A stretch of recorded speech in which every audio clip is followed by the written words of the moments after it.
We lift as we climb. In lockstep, we moving towards that just transition. I'm tired of watching my sisters and brothers being exploited. Capital wielded against us, but it's just a tool. Believe we can employ it. Mother Earth, she's calling us in. So it's time that we listen. Clean jobs and reduced emissions. The bare minimum, she's calling for a full-scale intervention. So what we fighting for? A return to the old. The ancestors, they had the codes. Indigenous practices, we must reclaim and uphold. I won't give up, I can't give up. Nah, we must stand up. So let's stand up. La tierra es un tesoro que nos ama, nos alimenta y nos sana. Hagamos todo para realinear con su poder. Pachamama es un tesoro que nos ama, nos alimenta y nos sana. Hagamos todo para realinear con su poder. Extract, they take, but no más. We are not them. Those same tools believe we can use to rise and build up. Our communities, they're yearning for a path forward. Will you open up and listen? Will you question the narrative, question your actions? Ask, do I feel imprisoned? This ain't just a song. This here a call to action. We've been distracted, overstimulated, highly medicated, but no longer am I hesitating. Y con eso te invito, ven conmigo a la revolución. La tierra es un tesoro que nos ama, nos alimenta y nos sana. Hagamos todo para realinear con su poder.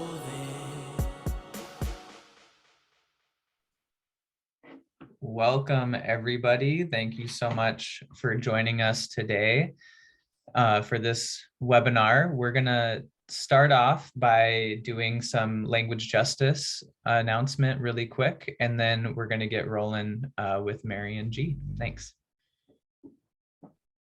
Bienvenidos a todos. Muchísimas gracias por sumarse a este seminario web. Vamos a empezar con un anuncio de justicia del lenguaje y después vamos a empezar con Marian y Jean. Hola a todos, mi nombre es Gloria y estoy aquí con mi co-intérprete José Eduardo y estaremos aquí interpretando de manera simultánea este seminario web. Hi everyone, my name is Gloria and I'm here with my co-interpreter José Eduardo, and today we're going to be providing simultaneous interpretation. Entonces, para las personas que están usando sus computadoras, podrán ver un globo terráqueo en la parte inferior de su pantalla que dice interpretación. Pueden hacer clic allí y después elegir inglés o español, el idioma en que quieran participar. So, for those of you using your computers, you'll be able to see a globe icon at the bottom of your screen with the word interpretation. Click on that and choose English or Spanish, and then make sure to click done.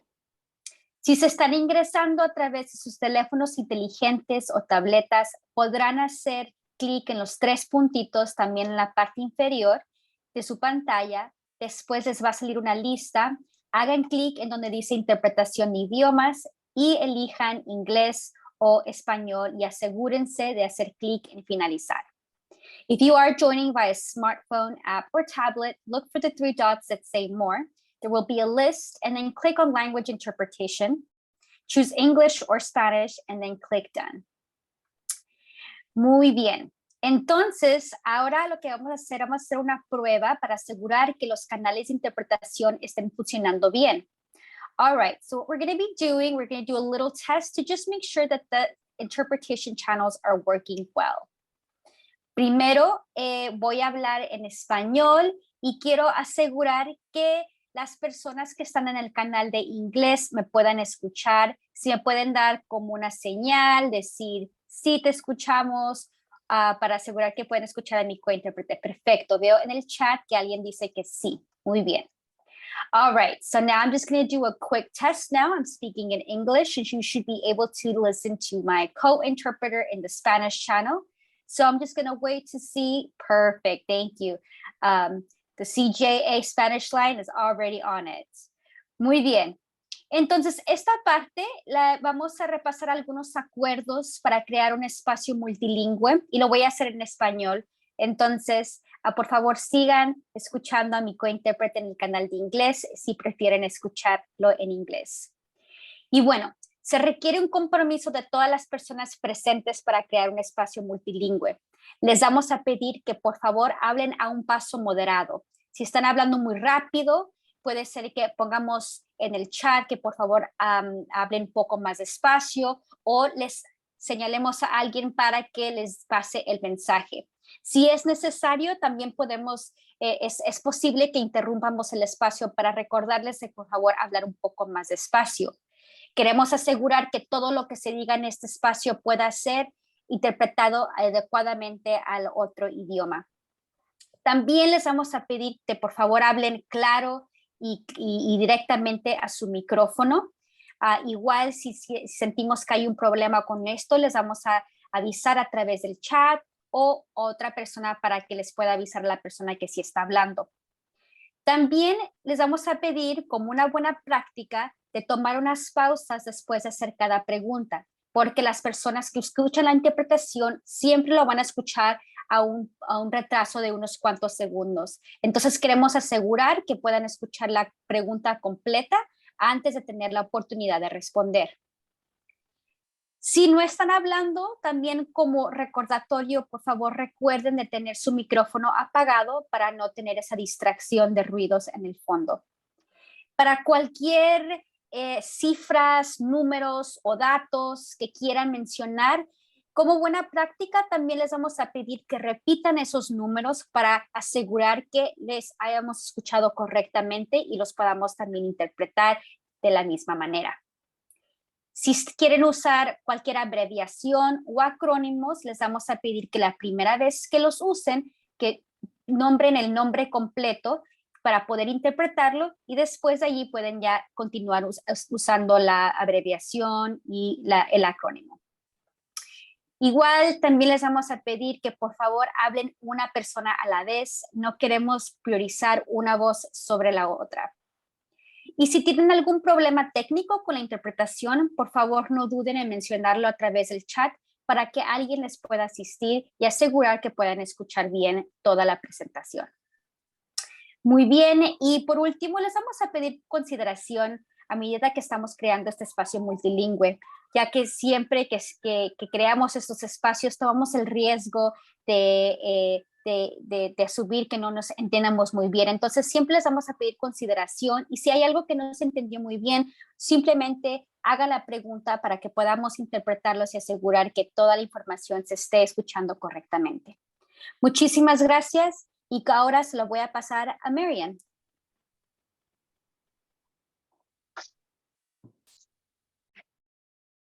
Thank you so much, Gloria and Mark, for opening up the space so that everyone can understand. And we will make sure to share when it is launched that original song by Smiley Rojas for our Just Transition Finance training. But first, I want to say welcome all to the second session in our Climate Justice Dialogue series.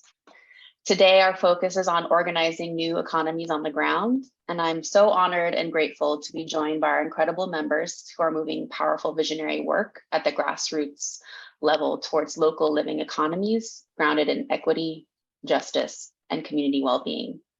I'm Marian G., co-executive director at Climate Justice Alliance, and I'll be moderating today. For those who are not familiar with Climate Justice Alliance, or CJA, we are an alliance of 84 urban and rural frontline base building organizations and supporting networks working to advance a just transition away from the extractive systems of production, consumption, and political oppression and toward resilient, regenerative, and equitable economies. Today, you're going to hear from 5 of our members: Sachi Hayakawa at New Economy Coalition, Summer Sandoval at Uprose, Rosalinda Guillen at Community to Community Development, Pambana Oishi at Kepler Institute, and Doria Robinson at Urban Tilth. From these frontline communities, we will learn about new economic models that work for people and the planet. We will show how foundations can move their dollars, both grants and investments, from the extractive economy to the regenerative economy, as well as make a bold ask to seed our new $100 million Reinvest in Our Power campaign. Let's go back to that earlier slide that was up. We found that in 2020, US foundations gave about 90 billion in grants, and practicing here, that's 90 billion in grants to nonprofits. At the same time, they invested more than 1 trillion, that's 1 trillion, in the stock market that underpins the dig, burn, dump economy that prioritizes profits over people and planet. We know that, so sorry, do you mind pulling those numbers up, Lupe? That's a previous slide, I think. Thank you. We know that often within foundations, program officers can be in different operating areas from the investment side of operations. We are hoping to work with you all to bridge that gap as we show the ways that philanthropy can fully align with your values by putting your investments behind building local living economies.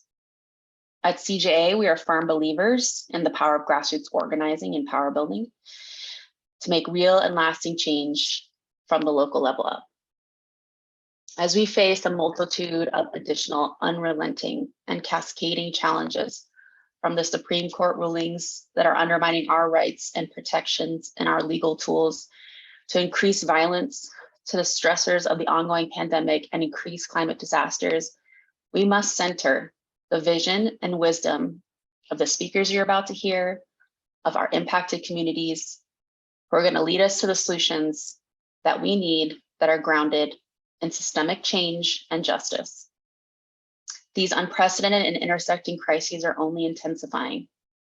Over the last few years, we have seen an acceleration of money moving in climate philanthropy to start to meet this moment. And it is not enough. This is not a time to protect endowments, our communities, our planets, our democracy is at stake, and the window of time is closing fast. So let's get into it. This 3-part series is part training, part political education, part dialogue for funders to learn directly from frontline leaders. During the first session in the Climate Justice Dialogue series in April, we introduced tools and resources that support and deepen your understanding of environmental justice, climate justice, and just transition. Today, we'll move further along that path to understanding frontline communities' vision for local living regenerative economies. Before we get started, I want to thank our sponsors, Donors of Color Network, Edge Funders Alliance, Environmental Grant Makers Association, Justice Funders.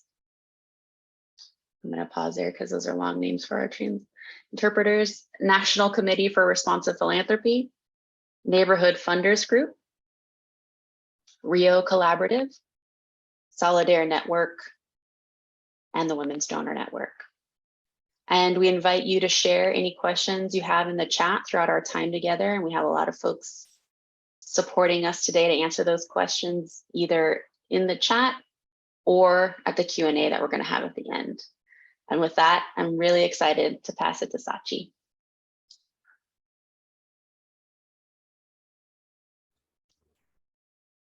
Thanks, Marian. Thank you, Mark. Thank you, interpreters. Hi, everyone. It's an honor to be a part of this session together. And yeah, really looking forward to sharing with all of you as well as hearing from the other guests on this panel. So my name is Sachi Hayakawa. I use she and her pronouns, and I'm based in Multnomah Chinook lands in Portland, Oregon. I work with the New Economy Coalition. We are a network of 200 organizations and institutions across the country that are working on building solidarity economies. So we have very diverse membership that includes cooperative businesses, participatory budgeting campaigns, public banking, community land trusts, and many other beautiful community-led solutions. And today I have the responsibility and privilege of sharing a little bit of framing with you all, the kind of laying the foundation for the other speakers to kind of give us some political grounding as we get to hear more from their particular, the work that they're doing on the ground. So without further ado, let's get into it.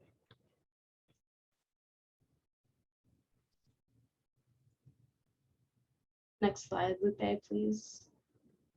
So first of all, I just want to share some foundational definitions to help guide us because these will help us understand what we're talking about and all be on the same page.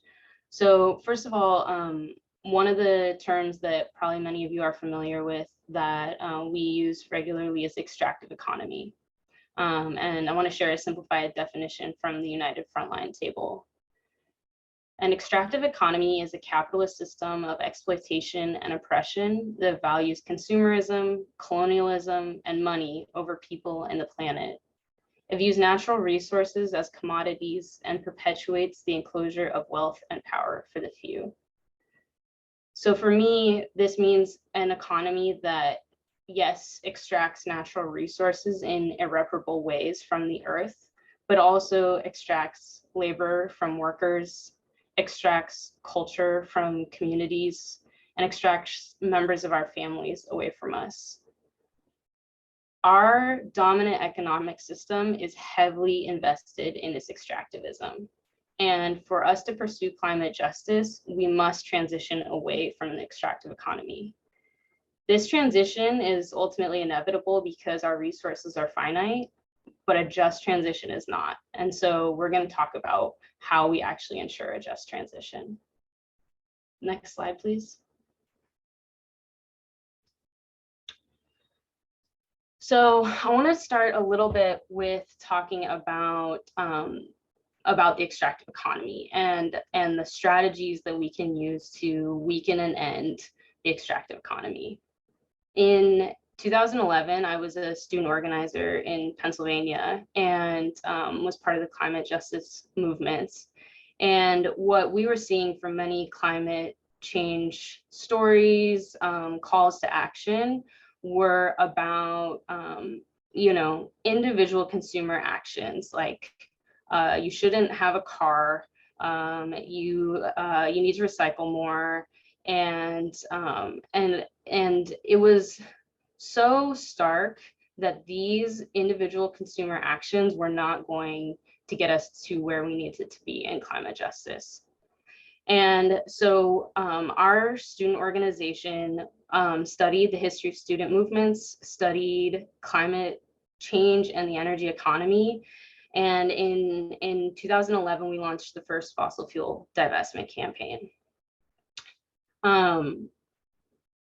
I couldn't really wrap my mind around a school that was setting me up for my future, but was also literally bankrolling an unlivable planet. And as I learned more about the world of fossil fuel investments, it became clear that this was also true for pension funds, faith institutions, and foundations. They were all investing in problems that they were trying to solve, and they were all investing in harming the people that they were trying to serve. And so with the launch of the divestment, our divestment campaign, and ultimately the divestment movement, a few fundamental things really shifted within the climate movement. Leveraging divestment as a mass tactic was a game changer. Trillions of dollars have been moved out of fossil fuel industry, and tens of thousands, if not hundreds of thousands, of people have participated in the fossil fuel divestment movement. Additionally, the fossil fuel divestment movement changed the story, and it shifted the bad actor from an individual consumer to the fossil fuel industry, having a monopoly on our democracy and our energy economy. It redefined a systemic problem as an extractive economy, not just a type of dirty fuel. And 4, which is what I think we're going to talk about most, is it changed the rules. It questioned who gets to make decisions about where we invest our money. Are students not stakeholders in how a school invests its money? Are union members not stakeholders in their pension investments? Faith members in their faith community and institutions, and grantees in their foundations? Members of the public in their city budgets. It goes on and on. Oftentimes, the response that I received in our campaign was that we had a fiduciary responsibility to maximize profits. Well, our campaign was saying we must have a collective responsibility to maximize community health, well-being, and a livable future. Next slide, please.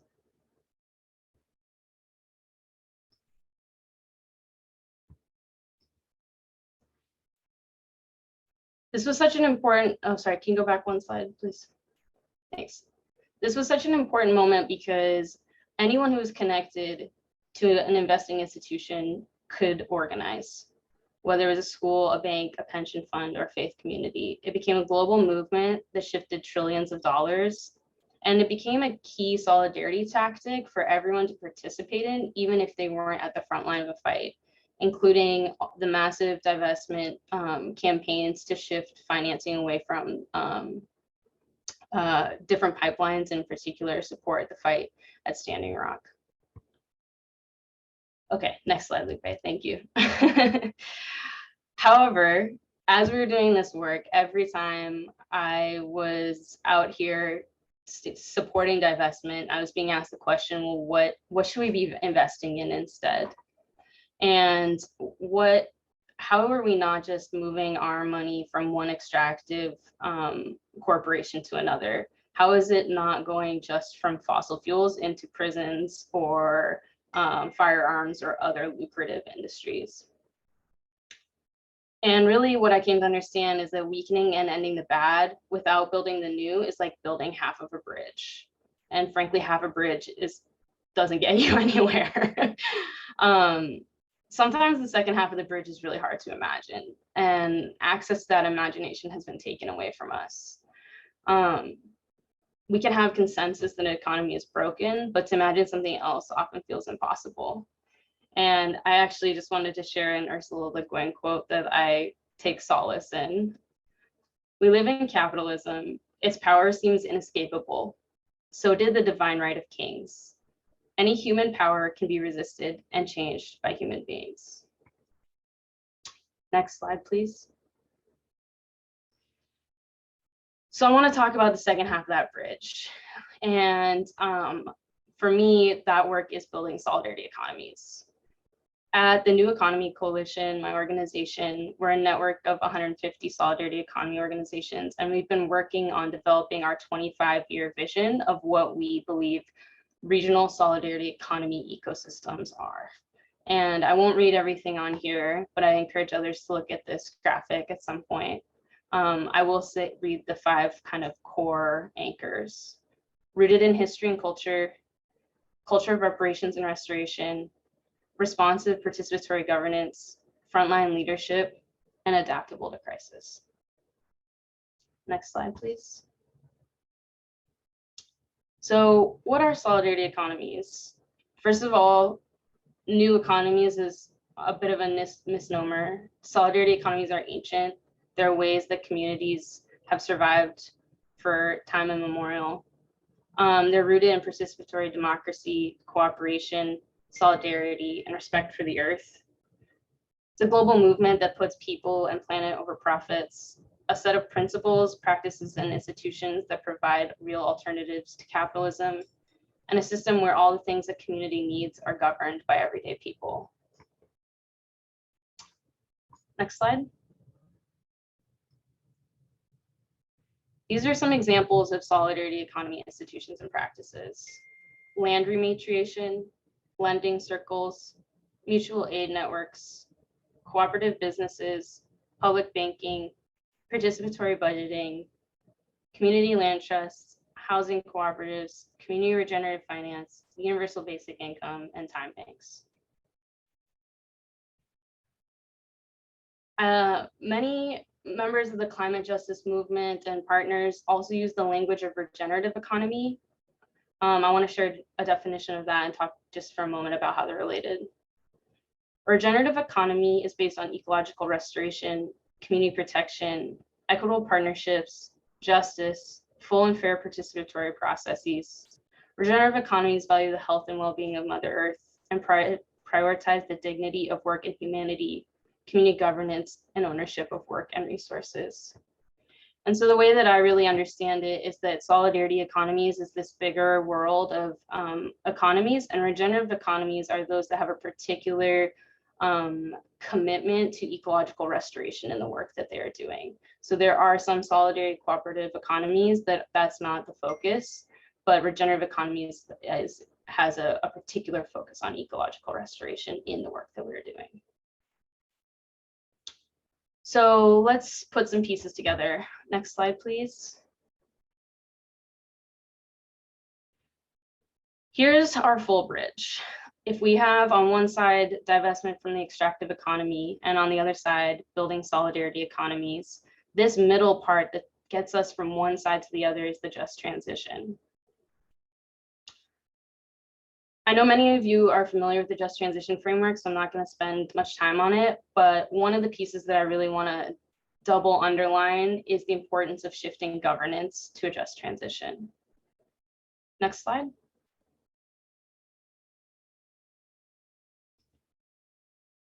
As you probably have learned, economy, the root of economy, means governance of home. And so for me, solidarity economies means collective governance of our collective home. Fundamental to building the bridge is shifting governance of our resources, changing who's making decisions and how they're making the decisions. The practice of collective governance has often been taken away from our communities, consolidated and monopolized to the point that most people don't have control over the conditions of their lives and have lost touch with the practice of collective governance. However, next slide, please. As our friends at Movement Generation say, if we aren't prepared to govern, then we aren't prepared to win. We must relearn how to govern our shared resources through building solidarity economies. This is a just transition from governance based on exploitation to governance based on cooperation. Next slide. I want to share one way that we shift this governance. Back one slide, please. If the strategy is building solidarity economies, then one of the tactics that we want to put forth is community reinvestment and regenerative finance. What this does is it makes finance a tool of people rather than people a tool of finance. It shifts governance and decision-making from Wall Street to frontline communities. It moves actually money. It's not just a symbolic action or gesture. It changes the material conditions on the ground. And it's a regenerative source of community wealth that builds resiliency. So I'm going to pause there, and Doria will be speaking a lot more to that later on, but I really am excited to pass it off to Summer, who's going to share about what Uprose is up to with community solar. Thank you so much, Sachi, for that wonderful grounding and just transition. Good afternoon, everyone. My name is Summer Sandoval. I use she, her pronouns, and I'm the Energy Democracy Coordinator at Uprose. Thank you so much for having me. I'm super excited to be here today and share some of the innovative and truly transformational work being led by frontline community organizations like Uprose and fellow Climate Justice Alliance members on the call today. So Uprose was founded in 1966 and is Brooklyn's oldest Latino community-based organization located in Sunset Park, Brooklyn. We're an intergenerational, multiracial, and Black, Indigenous, women of color-led organization working at the intersection of racial justice and climate change with a long history of environmental justice and climate justice work. Sunset Park is an environmental justice community home to over 140,000 predominantly Latino and Asian community. Sunset Park has a large working class and immigrant community as well, also located in New York City's largest industrial waterfront with many environmental injustices or environmental burdens. Some examples of that include 3 polluting fossil fuel power plants, 2 solid waste transfer stations, and a giant highway that cuts through the community with over 200,000 cars and 25,000 diesel trucks on a daily basis. The legacy of our work includes stopping the sightings of power plants, doubling the amount of open space, pass climate policies, help bring offshore wind development to Sunset Park, developing community-led models for clean energy and infrastructure projects like Sunset Park Solar, which I'll be talking about today. Sunset Park Solar is New York's first community-led and community-owned solar cooperative. It's an example of a solar project by the community for the community. The project came from years of community-based planning and organizing that identified the need for local clean energy, especially in the aftermath of Superstorm Sandy that hit New York City in 2012, 10 years ago this year. Sunset Park Solar is a community-led solar project grounded in the Just Transition framework. This means the project is not just about putting solar panels on a rooftop. Instead, it is about developing a frontline community-led model that makes local clean energy affordable, accessible, and community-owned. Next slide, please. Sunset Park Solar is a 685 kilowatt project that will provide 150 to 200 local households and small businesses with a 15% discount on their monthly energy bills. I want to share not only about the successes, but also about the lessons learned, since it's through these lessons learned that we're able to build our own capacity as well as our community's capacity to develop and lead clean energy projects. One of the biggest challenges is site control, especially in dense urban areas like New York City, where it is a major barrier for community-led solar projects. To overcome this challenge, we have to create innovative site partnerships. Sunset Park Solar will be built on the Brooklyn Army Terminal building in Sunset Park. The picture of it is to the left. The Brooklyn Army Terminal is owned and operated by the New York City Economic Development Corporation, also known as NYC EDC. And they are a quasi-public-private agency. To develop other pieces and other technical parts of the projects like utility interconnection, financing, and construction, we work with our project partners. Those include Urban Ingenuity as a co-development partner, Block Power for technical assistance, and so many more committed partners who have helped make the project what it is today.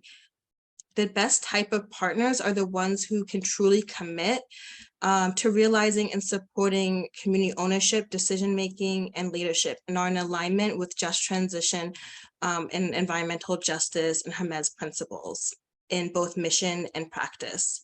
Public agencies in New York have also supported the project. That includes the New York State Energy Research and Development Authority, NYSERDA, as well as the New York Power Authority, NYPA. Projects like these are the first of their kinds and would not be possible without innovative partnerships with mission and practice alignment to help overcome both expected and unforeseen challenges. Next slide, please. Community-led solar is distinctly different from traditional community solar and is about so much more than the panels and energy generation. It's about overcoming systemic and historic barriers to truly use clean energy technology like solar for a just transition that creates community ownership from day one of the project and builds long-term community health and wealth. Another major challenge for community-led solar projects like ours is access to low-cost, mission-driven capital that supports direct community ownership and maximizes community benefits like monthly bill savings and the creation of community funds. Access to this type of capital means access to ownership. It means access to local revenue generating resources for the community and access to shared decision-making that help truly strengthen social cohesion in the face of climate change and COVID. Historically, only homeowners and businesses with excess capital had access to the benefits of solar, but community-led solar allows historically excluded communities that include renters and small businesses to have access without liability or cost. Supporting projects like Sunset Park Solar helps set new precedent for how community-led solar is developed and can be a scalable and replicable model for hundreds of communities as we continue to navigate our way through processes that weren't set up for community-led projects like ours. Because at the end of the day, frontline communities have the climate solutions, and the process is just as important as the outcome in operationalizing a true just transition. Again, I want to thank you all for your time, and I'm going to pass the mic over to Rosalinda. Thank you so much. Thank you, Summer. And I'd like to thank the introductions and all of the wonderful overview of a just transition framework and a solidarity economy. And thank you for the invitation to be here and present today. My name is Rosalinda Guillen. I'm a farm worker from Northwest Washington. Grew up in a farm worker family, working the lands of the Swinomish people in Skagit County, Washington State. And we do our work in the land, the Lummi and the Nooksack land in Whatcom County and Skagit County. So we were founded in 2003. We're a farm worker, women-led organization that works with immigrant families and farm worker families across Washington State. But our focus really on practicing moving forward a just transition framework has been in Whatcom and Skagit County. We focus on worker rights, immigrant rights, and our work is done in rural Washington State. Our organization has been strategically created with 3 specific program areas: movement building, participatory democracy, and solidarity economy. So our entire programmatic work centers on projects that fit within these areas and projects that are brought to us by the community that we work with. Because at the core of our programmatic work is a belief in and commitment to defining and modeling what a just transition is about. We develop projects that come from and are led by the folks from communities that need to affect the change for improving the lives of their families and future generations. We work hard with our community to identify common goals and actions with leadership from marginalized communities to jointly develop equitable solutions with dynamic participatory processes that will guide all of us beyond the shifting of power and towards system transformation. So our organization, founded by women, farm worker women, has a belief statement that is at the core of every step that we take. We believe to our heart and spirit that another world is possible, and that we are active participants with other self-determined people's movements.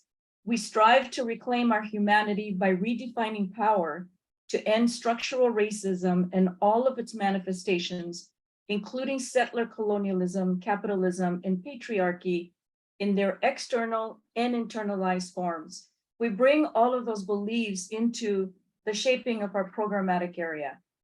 We believe that if we work at the same time in all 3 of these areas, in the movement building area, we have right now 15 women promotoras from farm worker communities in rural Washington and rural Whatcom and Skagit County that are in the community working on a daily basis with our community, serving, gathering data, and producing analysis with the community about what those needs are.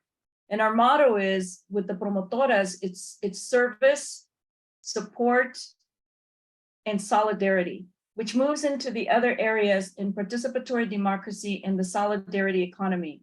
Our big goal is to really build our own solidarity economies network in Whatcom and Skagit County.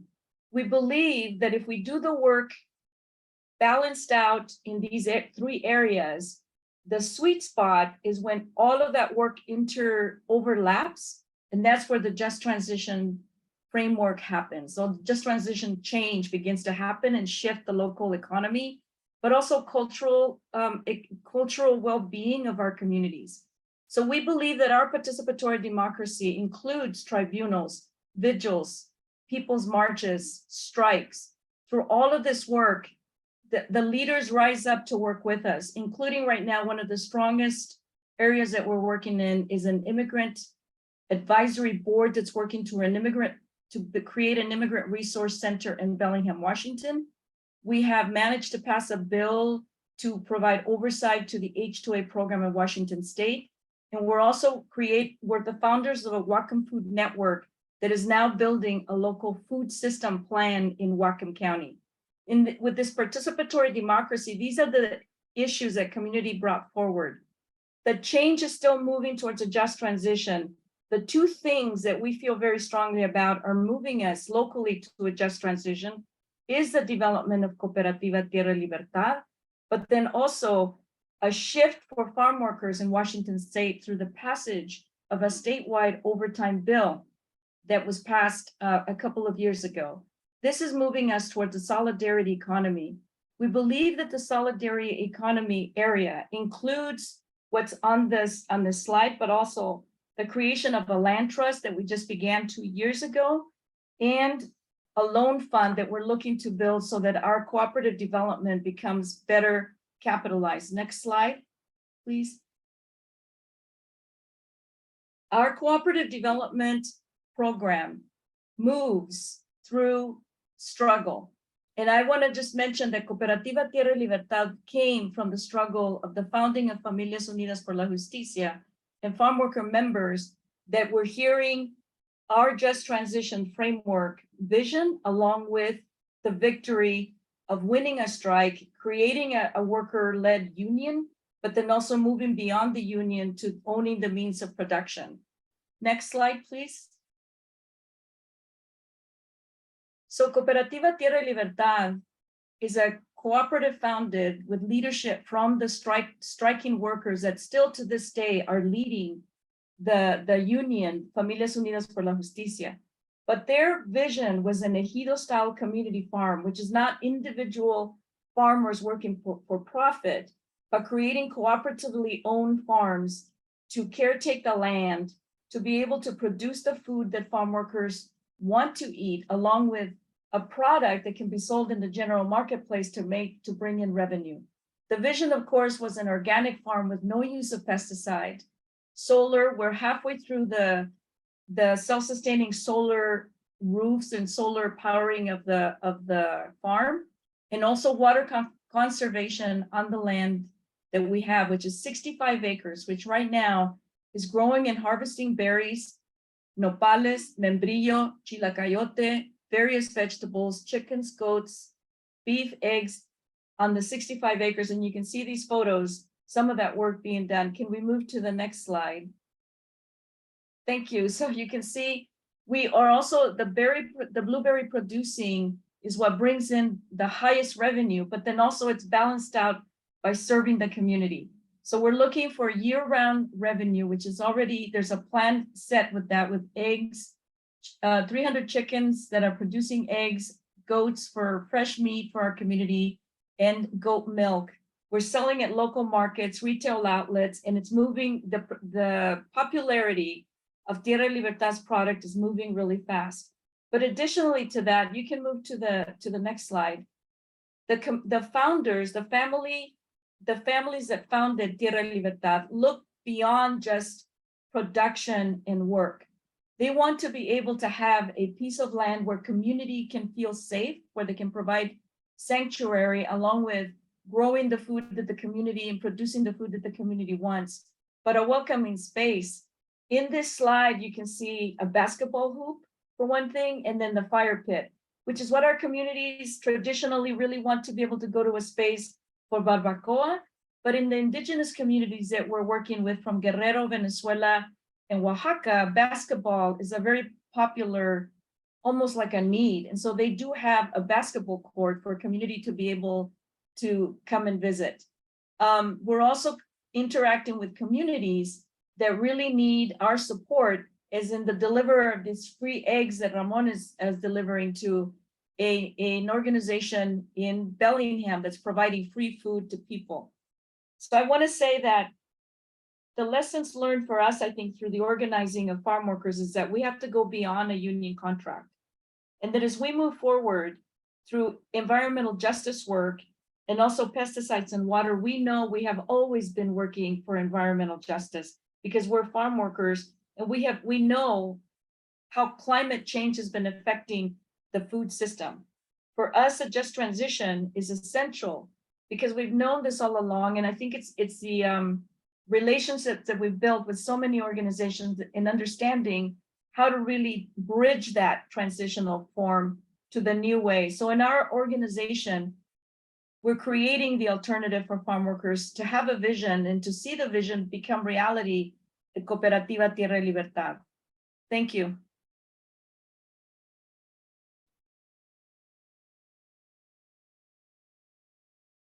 Thank you, Rosalinda. I think we're gonna take a little break to do a poll, but just want to thank you and Summer and Sachi so much for grounding us in the frameworks, the vision, and also showing the incredible work that is already happening across the country. And I think, is Jolene sharing this next little, we're just gonna do a little polling just to see where people are at. So for those of you that are joining us, we're just doing a little temperature check here to see, is your institution actively aligning your investment practices with your programmatic goals and policies, and checking in on what is the size of your foundation's endowment, and just collecting a little bit of information to understand where we're all at. So if you have any questions or issues using this poll that should be showing up on your screen, you can go ahead and use the Q&A function. I also see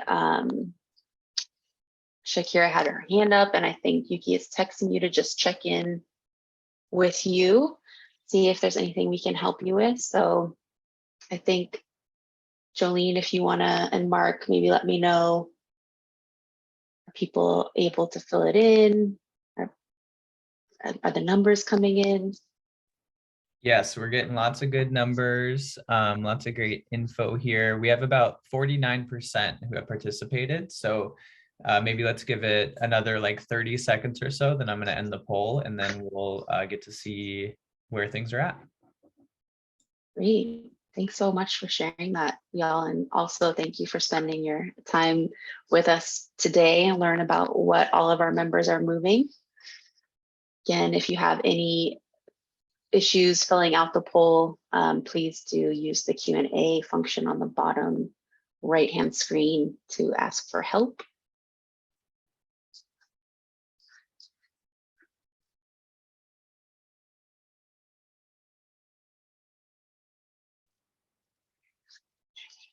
I feel like having a little bit of Jeopardy music or something in the background for the final answer.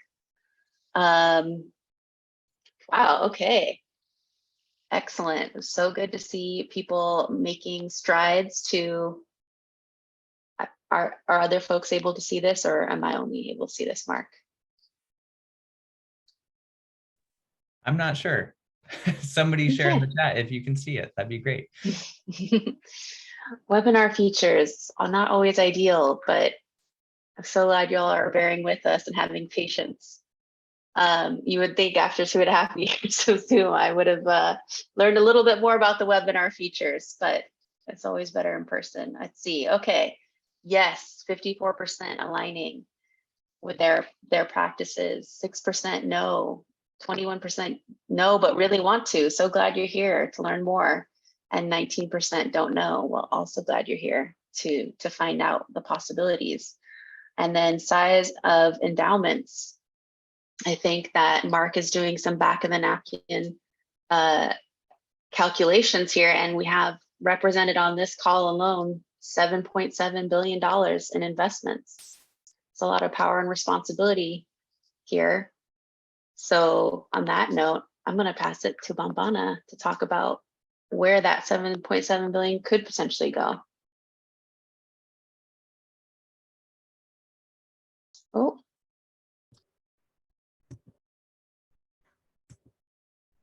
All right. Sorry, y'all. I'm trying to get my screen share or screen correct. But greetings, everyone. First of all, I want to start by thanking Climate Justice Alliance and the members of Solidarity around the country for inviting me to talk about, as one of those organizations, how we are working to advance just transition collective, cooperative ownership, and governance. And so I am Pambana Uishi of the Kepler Institute, a Climate Justice Alliance grassroots community organization that focuses on youth leadership development and works to support and encourage community empowerment. Why we need community control capital. I know the work done by many grassroots community organizations is grounded in their relationships with the people who live and work in their communities. There is a shared sense of responsibility, accountability, and the desire to create a world that values all life, the environment, and where there is shared prosperity. We know what is needed. We have been and continue to work to address the challenges and the aspirations of our community. We need financial capital that supports this, and this is why it must be controlled by community. So recognizing this, in 2019, we launched the Kepler Integrated Fund. Why? Because entrepreneurs in under-resourced communities need capital to start, expand, and grow their businesses, because small businesses are the foundation of this nation's economy and any healthy community, and because entrepreneurs see challenges often as opportunities and work to solve them. And what were the challenges we were facing in Indianapolis at the time? Where nearly 1 in 5 residents and 1 in 3 African Americans were living in poverty, and the poverty rates were increasing. And since 2000, the median household incomes had dropped in a third of Indianapolis zip codes. And in one African American neighborhood where more than 40% of the population lived in poverty, it had dropped 16%.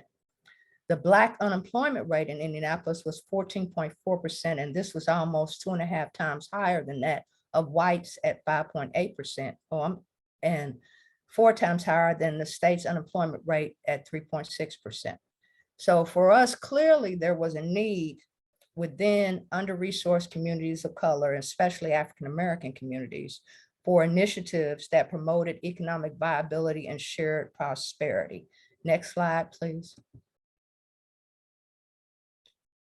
We believe that through the Kepler Integrated Fund, we can harness the power of communities of color to create vibrant local economies of shared prosperity.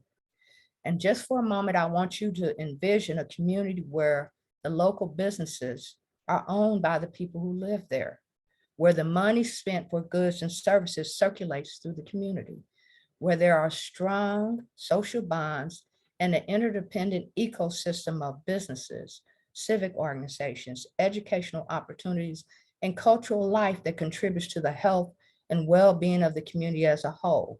This is what we mean by shared prosperity, and we are working to build community wealth. Next slide, please. How do we plan to do this? We recognize that all communities have assets, capital assets that can be harnessed to create local vibrant economies. And the Kepler Integrated Fund is working with entrepreneurs of color from under-resourced communities to, one, tap into their gifts, talents, and cultural heritage to address the community challenges in their community. We're working with them to increase the number of businesses owned by entrepreneurs of color in their communities, to provide living wage jobs that recognize the dignity of work, the contribution of workers, and shared ownership. And we're working with them to strengthen community relationships through networking, collaboration, collective support, and collective ownership. So oftentimes, you know, when people talk about businesses of color needing capital, the focus is on financial capital. But for us, you know, there's cultural capital, there's intellectual capital, there's social capital, and there's financial capital. And all of these are needed to help businesses in under-resourced communities succeed. Next slide, please. So for us, our service model is one in which the Alchemy Social Enterprise Center consists of an accelerator incubator where we offer workshops, business coaching, technical assistance.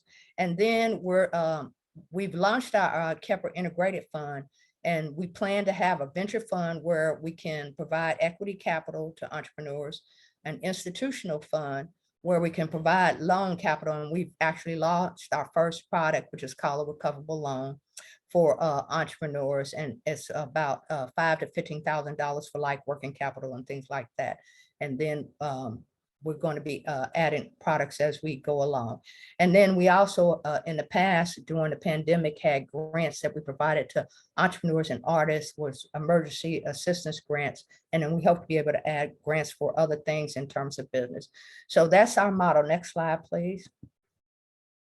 So again, we understand that businesses of color need more than just access to financial capital, that they need, support, encouragement, a community.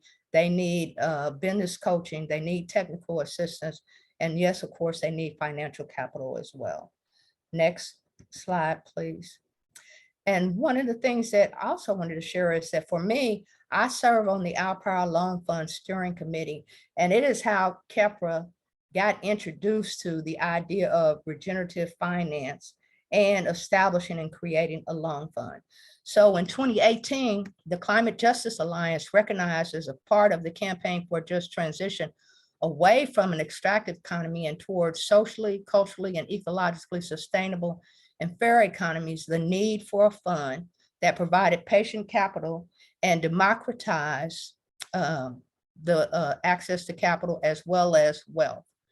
A core part of this just transition is the creation of cooperatively governed enterprises that are committed to improving conditions in the community through their products and services, through advocacy, through philanthropic contributions, and our community control.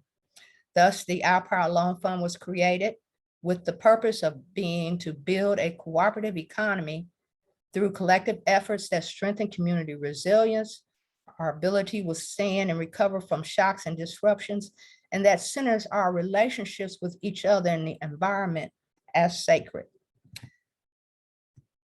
Next slide, please. So as you can see on this map, the Our Power Loan Fund and Reinvest in Our Power supports regenerative projects across the US and in Guam. So you can see in the insert, Numalo Refillery is in Guam. On the East Coast, you can see, or Mid-Atlantic, Earthbound on the West Coast, you can see Poder and others. And so these are all regenerative projects that are being supported by the Our Power Loan Fund and REOP. And the stars may not be accurately placed, but it does give you an idea of the different things that are taking place and kind of a close idea of where they're located. Next slide, please. So the idea of providing patient non-extracted capital that is community controlled and collectively governed is an approach to financing community projects that has been practiced by the Seed Commons for many years. A national network of locally rooted non-extractive loan funds, Seed Commons brings the power of big finance under community control. By taking guidance from the grassroots community organization and people and sharing capital and resources to support local cooperative businesses, they are building the infrastructure necessary for a truly just, democratic, and sustainable new economy. The Seed Commons is a cooperative composed of individual peer members or peer member organizations. All loans and cooperative development work is done by these peers, and mostly they work in their local area or specific communities, and some are nationwide, like the Climate Justice Alliance. It is a nationwide organization. This map shows where the peer members are located, and as you can see on the West Coast, you can see the Climate Justice Alliance's Our Power Loan Fund is a member of this network. In 2021, the Seed Commons, through this peer member network, invested over $15.2 million in worker-owned and community-owned projects. The results, putting capital in the hands of community where it is needed so that it has the most impact. And this is why we need community controlled capital. And I just want to reiterate, because the people on the ground in those communities who live there, who work there, who have a shared sense of responsibility, accountability, and creating a future where all families can thrive and in respect of Mother Nature and our relationships, know what is needed. They've been working to address it. And so this is why the control of capital should be in their hands. And with that, I want to thank you for listening to me. And now I will turn it over to Doria to share with you about the Reinvest in Our Power campaign. Thank you. Hello, everybody. I'm really excited to share with you today. My name is Doria Robinson. I'm the Executive Director of Urban Tilth. We are an urban agriculture organization led and run primarily by Black and Brown community members dedicated to inspiring, hiring, and training local residents to cultivate agriculture, feed our community, and restore relationships to land to build a more sustainable food system within a just and healthier community. And that said, I also need to say, and I always say in these situations, that I'm also a third-generation resident of Richmond, California, which is also the home of the Chevron refinery, the largest point source of GHG emissions in the state of California. Growing up, the refinery was the view from my bedroom window. Went through many refinery accidents. And as we approach the 10th anniversary of the Chevron refinery fire that sent over 15,000 residents to local hospitals.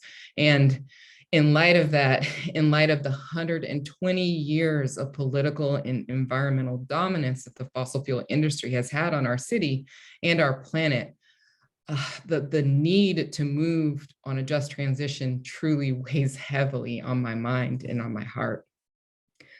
Although Urban Tilth is focused on creating a regionally local food system that shortens supply chains, supports local inclusive economies, and is more resilient in the face of crisis, we also engage in cross-sector work through our memberships in the Richmond Our Power Coalition and the Climate Justice Alliance to collectively address the challenge of climate change, environmental justice, and advance a vision for just transition.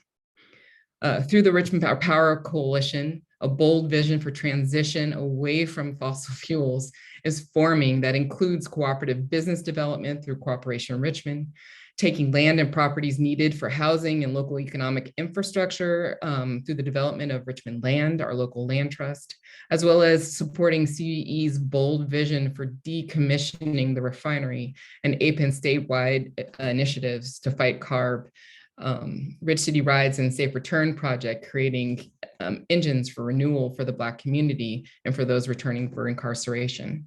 For us, all of this cross-sector work is the just transition. We also have a Just Transition Donor Advised Fund within our Power Coalition that gathers resources to fund the distinct and powerful projects that our member organizations are leading on the ground in Richmond. So Urban Tilth has our own project. We're building the North Richmond Farm, which is an anchor for seeding healing and self-determination and prosperity in Richmond, by serving as a heart of resident-led organizing and opportunity, cultivating cooperative businesses, getting food. Next slide, yeah.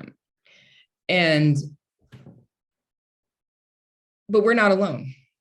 Urban Tilth, like Uprose, Solar, like C2C, like the Capra Foundation, we all have really powerful projects on the ground that just need capital resources and can handle significant investments in investments. So in order to fight the bad, we must build the new simultaneously, because communities already have ideas and projects to solve the climate crisis. And what they need is the financial means to move these projects forward. The Reinvest campaign is one pathway for money to flow to these community-led solutions that are building the new. Right now, we're in the midst of putting the final touches to our campaign, and we are publicly launching the campaign in late fall of 2022. Today, you'll get a teaser of what's to come and how you can be one of the first supporters. Next slide. The story behind the Reinvest campaign started with wanting to bridge the gap between divestment campaigns that Sachi talked about earlier to on-the-ground solutions. This led to conversations in the movement identifying strategies to move the money. And this resulted in the Reinvest campaign being created by the EJ movement and frontline groups. Next slide. From these conversations, we shaped our goals for this campaign, which are first and foremost, $100 million reinvestment pledges and commitments by fall of 2025 on non-extractive terms. Our North Star goal is for a stretch gift coming from a foundation's endowment. We already saw earlier in this session that philanthropy invested more than $1 trillion in the stock market in 2020. So we know that this transfer of 100 million out of the extractive economy to the regenerative economy is totally possible. To build economic, community, and political power by restoring land, wealth, into the collective hands of communities most impacted by environmental injustices and the climate crisis is the goal of our campaign. Next slide. We want to build a movement-led economy that gives communities the access, land, and capacity to self-generate wealth in ways that are regenerative and restorative. And I think that's really important. We're not just wanting to build things that burn up capital, but we actually want to create engines that create capital within these regenerative economies so that we can ultimately move towards self-sustaining economies. We also want to support thriving regenerative economic projects alongside just transition movements in hundreds of communities over the next 10 years. Our campaign isn't just a fundraising campaign. It's a way for communities to find ways to support each other and build. So what would this look like? This is a very simple version of what we're building with this campaign. In the graphic, we have 2 projects, but right now the campaign is looking at 30 projects brought by CJA members, with some being able to handle $1 million loan to buy land, to those who need more stewardship to incubate their ideas. Regardless, our campaign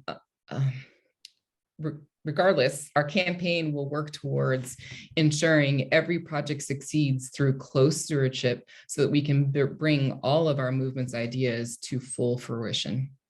So here's how it looks on the basic level. Foundations give the Reinvest campaign capital either as investment or gift.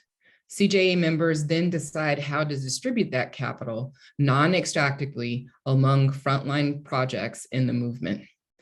Communities then self-generate wealth and pay it forward by sharing capital resources with the Reinvest campaign's movement regenerative economy. So you see, our campaign isn't just fundraising. It is creating a movement economy that is self-reliant and is governed by the communities to which we are investing in. This is a pathway to building community-controlled capital, which is key to solving and making communities more resilient to the climate crisis. We all know that we ultimately need to shift resources in the trillions to address climate change.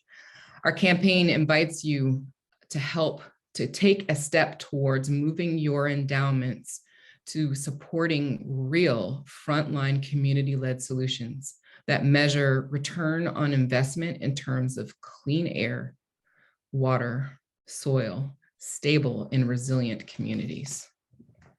We have a goal to raise $10 million in pledges by the time our campaign launches towards the end of this year.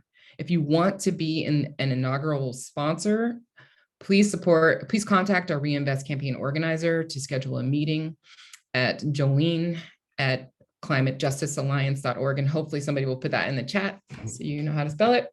At these meetings, we'll go over more details like our first cohorts of projects, financial vehicles, and what it means to be an inaugural supporter. But right now, you can provide valuable insight to our campaign by answering this question. What would it take for your institutions to move your endowments towards our campaign? There should be a link in the chat to a place where you can share some insight. Some examples could be board and investor education, peer pressure, draft investment policies, procedures, or regenerative investment advising. As you're filling out the responses, I'm going to pass the mic to Marion. Thank you so much. Well, we got our first suggestion from Doria, peer pressure. Let's see what else you all come up with. You can also use the Q&A feature if you're having trouble accessing the question and the Mentimeter. So let's see what folks are coming up with. I think the other important thing I want to remind folks is that if you have any questions from any of our presenters or about the campaign as a whole, or about the regenerative economy, what does that look like? Please also use the Q&A feature, as we're going to be lining up some of the questions for our panelists. Starting to see some of the answers here about what it would take to help you move those endowments to support our campaign.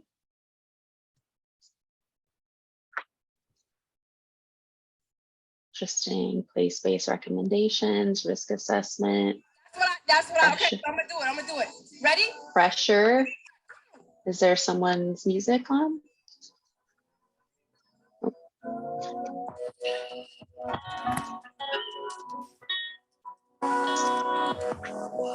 Pambana, we can hear your music.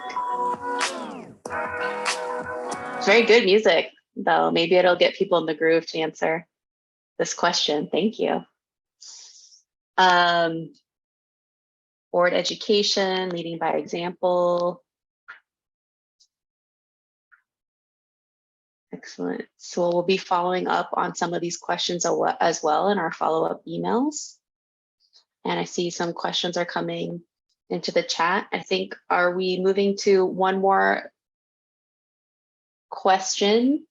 Is that right? A quick poll as well. So we got a flavor of some of the needs that might help you in moving those endowments. And just want to check in with you all if we can follow up with you on that directly. Hopefully there's a lot of folks wanting to engage and get that support on some of those needs that you all just shared. So hopefully you can put your answer in the poll here. And then as we do that, I'm going to start lining up some of the questions. And when, Mark, you're ready to share the results, let me know. But I think I'm going to start with, let's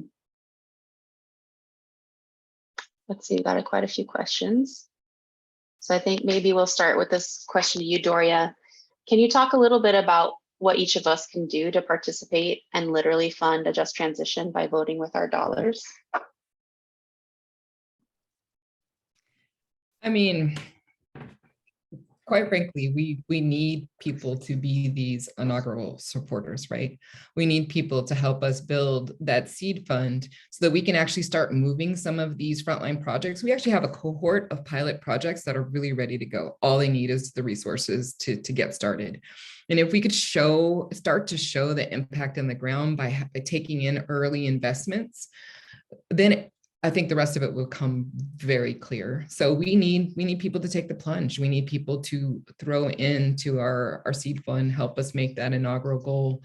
And if you need more information on to help you answer questions for your board or for your colleagues, to reach out so that the campaign members can speak to you and answer those questions. That's what we really need. There's so many projects. And, in our inaugural cohort, we have projects that are ready to go. They're shovel ready. They're just waiting for resources. But behind them are a whole host of other projects that are in various phases of development. And those need different types of support. And so, yeah, I would say throw into the inaugural seed fund, find out more information about how you can help in other ways, and get in touch. Thanks, Doria. And I think that Mark's going to show us the results of the poll, if that is working. Yes, so definitely see a good chunk of folks interested in follow-up. Maybe some folks are still thinking about it. Hopefully the follow-up email and the slides will interest you in engaging in a conversation. But I'm going to move us to another big question, which is from Ninya and from Health and Environment Funders Network. And I think I'm going to actually open this to anyone on the panel that would like to answer this question. And the question is, I get the sense many climate funders are becoming interested in the concept of funding solution-based projects like the ones being featured here. Wondering what your response is to nationally focused funders who might say things like, quote, there are so many projects out there. How do we choose which one to support? End quote. Or, quote, the climate impact of any one of these individual projects is rather small. How can I make the case to my board that this fits into our GHG reduction goals? One of our panelists want to step in there?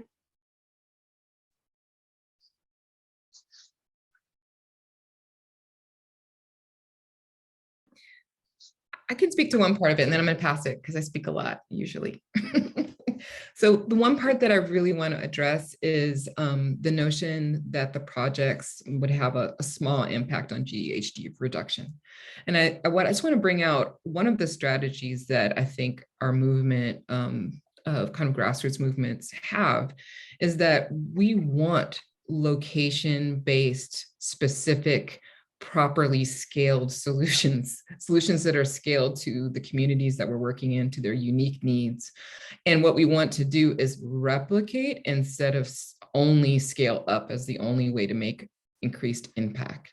And I think that that's an idea that, you know, we want to try to more clearly communicate to the world of philanthropy, the impact of the potential impact of replication could mirror the scaling. I want, Oh, I'm sorry. I No, think maybe Pamana and then Rosalinda. Yeah, I was just going to say I was going to try to answer the one about there are so many projects out there. And I think, you know, if nothing else, what you've heard here today is that for us, relationships are primary.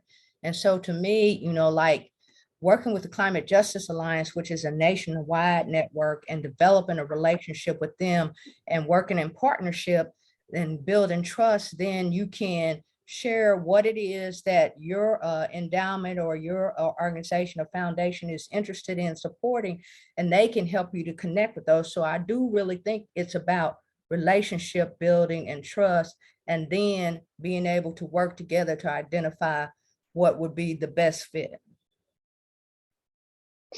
Thanks, Pamana, and then Rosalinda. yeah, I did want to speak to that issue of scale, because the communities that are, you know, from my perspective and for what I see in the farm worker liberation movement that we've got in Washington State and the farm workers that we've talked to, and many other communities, you're talking about communities that are very poor, that have never had the chance to have enough capital to fulfill their visions of solutions to the problems that they're seeing in their local communities. And so when you talk about scale, it has to be collective. It can't be scaling out one project to make it huge, because that's just repeating the same system that is causing us our problems within capitalism and in local communities. So when we talk to farm workers and other immigrants, they really believe strongly in many small projects moving in the right direction with the same principles and values and alignment together, so that they can share, you know, culture and relationships and very frankly, joy and celebration. I think that you need to, the future is about many working together, moving in the right direction. And it is very local. In our areas, it's very rural. And so when you're talking rural and you talk scale, in our community, we see that as a kind of a negative thing, because we are living with scaled out corporate industrial agriculture that is literally poisoning our environment and our bodies. And so we definitely don't look at it that way. And I think that funders need to understand how we thrive. It's not in that scaling out model. It's in the smaller stewardship model of not just the land, but our culture and our social relationships. So, you know, we ask you to listen. And I know that in our organization, we're looking at protecting the land. We're a landless community, the farm worker community in the United States. So we are looking for land to steward and to be community in, many of us. So I think that when we look at funding and your endowments, we need millions of dollars. Agricultural land is very, very expensive, and it's being destroyed every day. It's being destroyed, and we want to protect it. So yeah, that scale conversation with funders needs to be had in a very honest manner with our communities. Thank you for the question. Summer, did you want to add anything before I kind of cap? I think there was a lot of really good tidbits there I want to summarize, but did you want to add anything?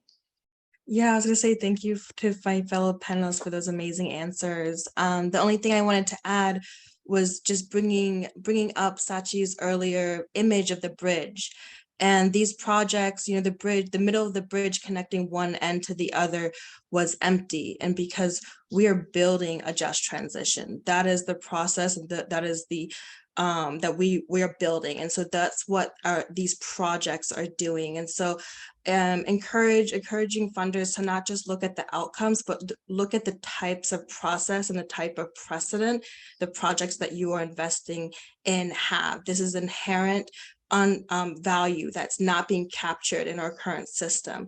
You're helping, when you invest in these projects, you're paving the way from that one end of the bridge to another, so that the shared learnings can be used to get to that scalable and replicable system that they're trying to realize for just transition.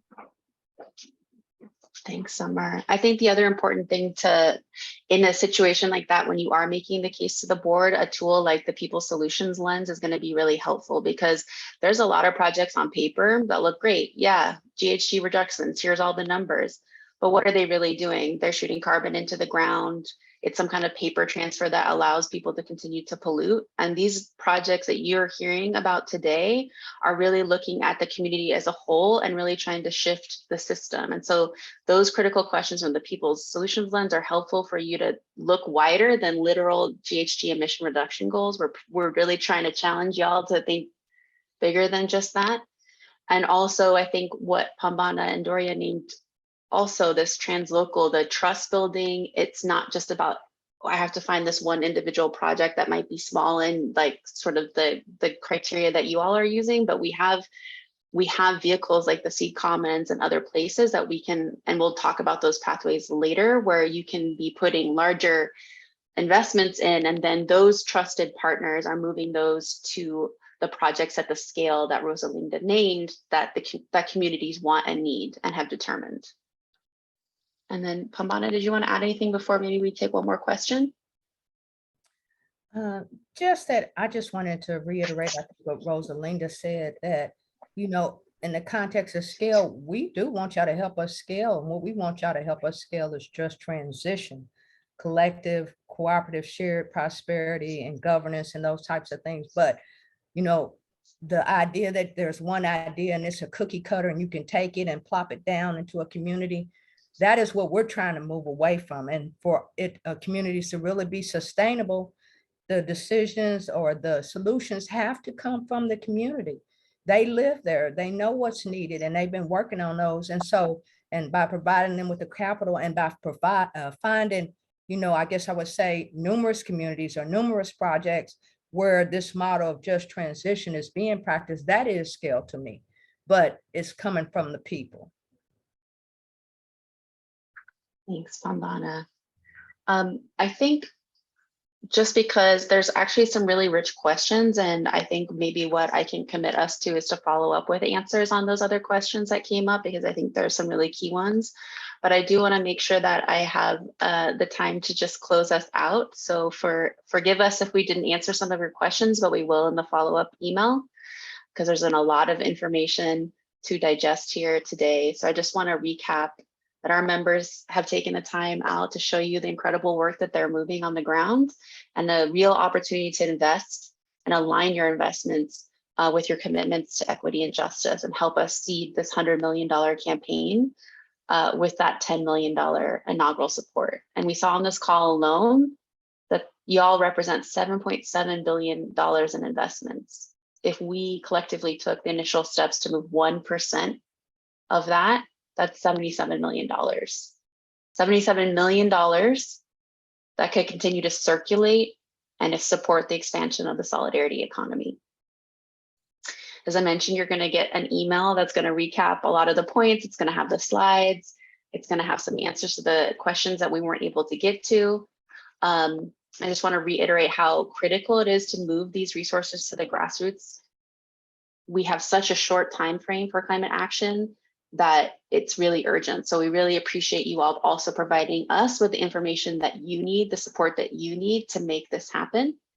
And I also want to name, and this is related to the question that came up earlier, some of the pathways, the 4 pathways of moving money to the grassroots. 1, you can fund them directly, grassroots organizations directly. And this is what we always recommend first and foremost whenever possible. You can also move to the money to the grassroots through grassroots-led alliances and networks who hold direct accountability to frontline communities.